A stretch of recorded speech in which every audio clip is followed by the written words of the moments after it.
the structure of the cell membrane. When scientists looked at the selectively permeable cell membrane, they described its structure as a fluid mosaic. You might know that a mosaic is a picture made up of little tiles. Like a mosaic, the cell membrane is made up of different parts as well. The cell membrane has two layers of phospholipids, referred to as a lipid bilayer.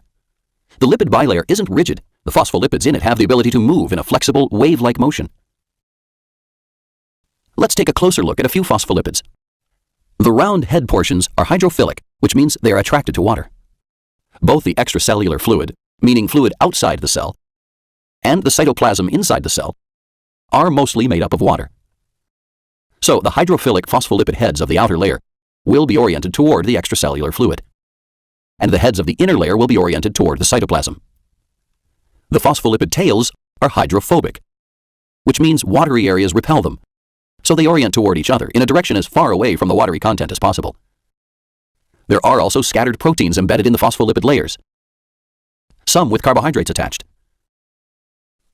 So, in the fluid mosaic model, the cell membrane is made up of different parts, and these parts make up a flexible boundary around the cell.